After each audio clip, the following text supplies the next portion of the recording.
Haleluya, puji Tuhan, selamat pagi dan salam sejahtera di dalam kasih Tuhan kita Yesus Kristus. Kita patut bersyukur kepada Tuhan kalau pagi hari ini kita bersama-sama boleh bertemu, berjumpa di dalam anugerahnya, menikmati segala kemurahan, kebaikan-kebaikannya di dalam hidup kita. Nah, pagi yang baik ini sebelum kita beraktivitas, mari kita menyediakan hati dan diri kita untuk bersama-sama kita mendengarkan firman Tuhan.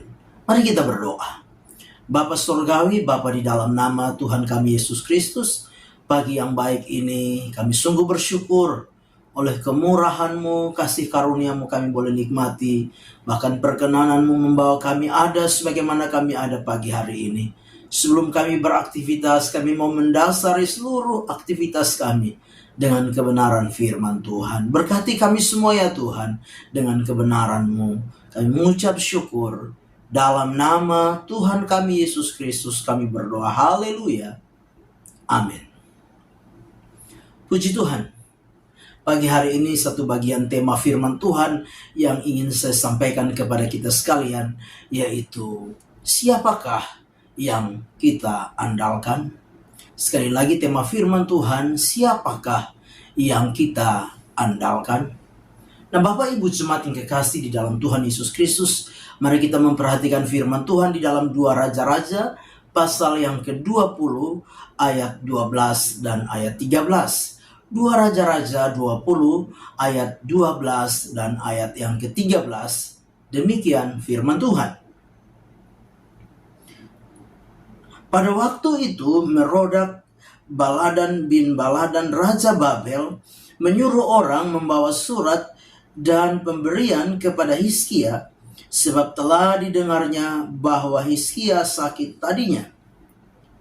Hizkia bersukacita atas kedatangan mereka, lalu diperlihatkannya lah kepada mereka segenap gedung, harta bendanya, emas dan perak, rempah-rempah dan minyak yang berharga, gedung persenjataannya dan segala yang terdapat dalam perbendaharaannya. Tidak ada barang yang tidak diperlihatkan Hizkia kepada mereka di istananya dan di seluruh daerah kekuasaannya. Puji Tuhan. Bapak Ibu jemaat yang kekasih dalam Tuhan kita Yesus Kristus, kita tahu bersama-sama di dalam kisah ini bagaimana Raja Hizkia ketika mengalami sakit, dan di dalam cerita atau kisah sakitnya Raja Hizkia ini, datanglah Nabi Yesaya menyampaikan kepada Raja Hizkia supaya dia menyampaikan pesan-pesan terakhir kepada keluarganya, karena Raja Hizkia akan mati. Tetapi kita memperhatikan bersama-sama ketika berita itu disampaikan oleh Nabi Yesaya kepada Raja Hizkia, maka Raja Hizkia berdoa kepada Allah. Dia berpaling, dia berdoa, dia menangis kepada Tuhan, dan Tuhan tidak saja menyembuhkan Hizkia, tetapi Tuhan juga menambahkan umur 15 tahun kepada Raja Hizkia. Bahkan Tuhan berjanji memberikan perlindungan, kelepasan bagi Hizkia dan bangsa Yehuda dari tangan Raja Asyur. Nah, kita perhatikan bersama-sama itu di dalam ayat yang ke-6. Dari 2 Raja-Raja 20 ayat yang ke-6 di sana dikatakan, aku akan memperpanjang hidupmu 15 tahun lagi, dan aku akan melepaskan engkau dari kota ini, dari tangan Raja Asyur. Aku akan memagari kota ini oleh karena aku dan oleh karena Daud hambaku. Nah, kita perhatikan bersama-sama bahwa Tuhan menyatakan keajaiban di tengah-tengah kehidupan daripada Hizkia sebagai seorang raja Yehuda. Nah, ketika berita tentang kesembuhan daripada Raja Hizkia didengar oleh Raja Babel, Di dalam ayat yang ke-12 tadi kita memperhatikan, yaitu Merodak Baladan bin Baladan. Maka dia menyuruh orang-orang suruhannya untuk apa? Datang kepada Raja Hizkia, membawa surat dan pemberian dari Raja Babel kepada Hizkia. Ini hal yang baik sebenarnya. Sebenarnya tujuan dari Raja Babel hanya menyampaikan surat dan apa? Memberikan pemberian sebagai apa? Sebagai wujud penghargaan. Karena apa? Mereka mendengar Hizkia sudah disembuhkan Tuhan.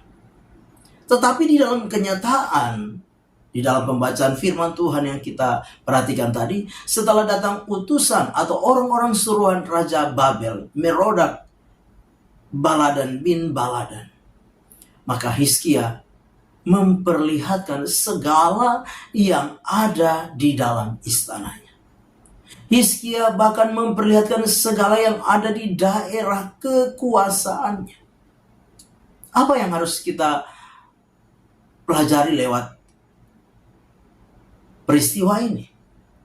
Apa yang dapat kita ambil, kita petik dari sikap yang dilakukan oleh Hizkia ini?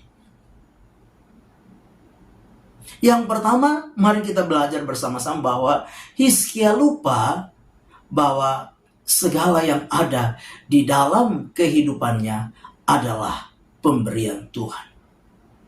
Sekali lagi, yang pertama, Hizkia lupa bahwa segala yang ada di dalam kehidupannya, segala yang dia miliki adalah pemberian Tuhan.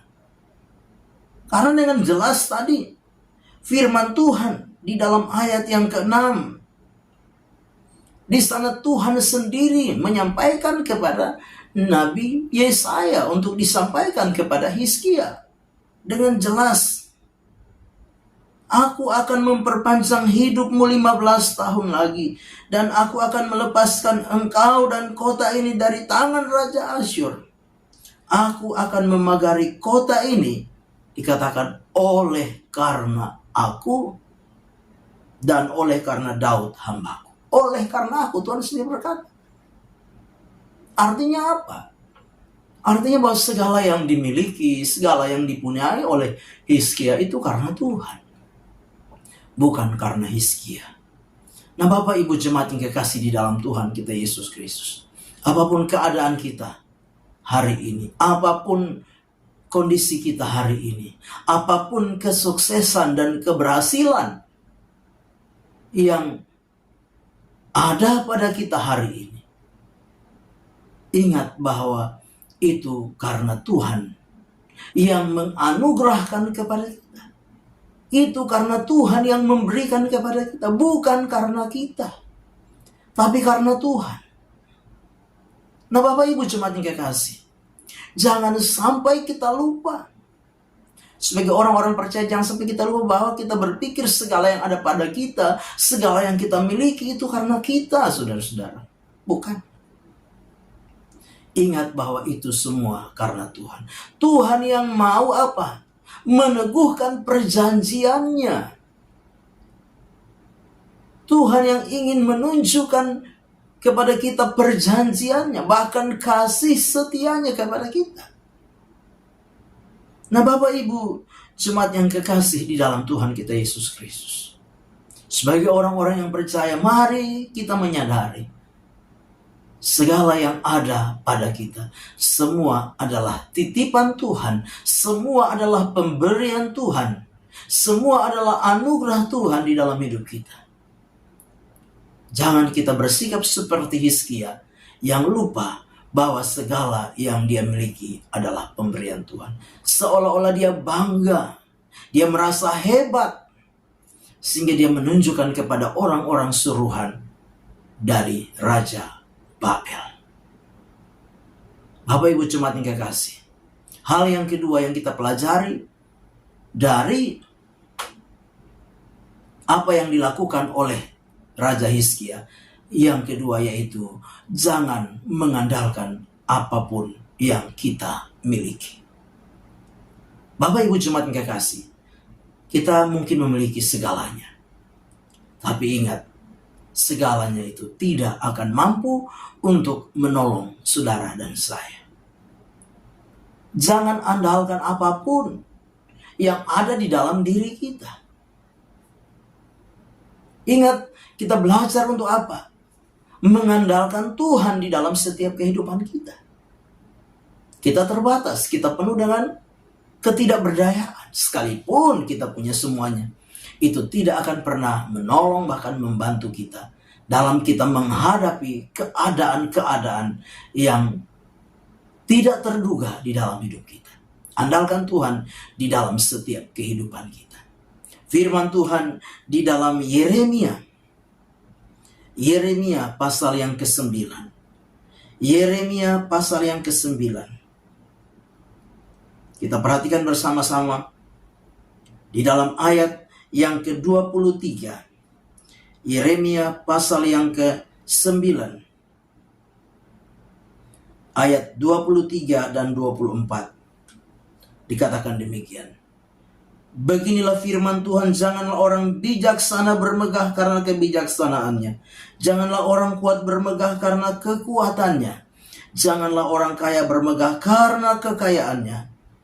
Tetapi siapa yang mau bermegah, baiklah bermegah karena yang berikut, bahwa ia memahami dan mengenal aku, bahwa akulah Tuhan yang menunjukkan kasih setia, keadilan dan kebenaran di bumi. Sungguh semuanya itu kusukai, demikianlah firman Tuhan. Bapak Ibu yang kekasih di dalam Tuhan Yesus Kristus, apapun yang kita miliki, jangan kita andalkan itu. Andalkan Tuhan di dalam hidup kita. Firman Tuhan berkata, janganlah orang bijak, orang pintar bermegah karena kebijaksanaannya, kepintarannya.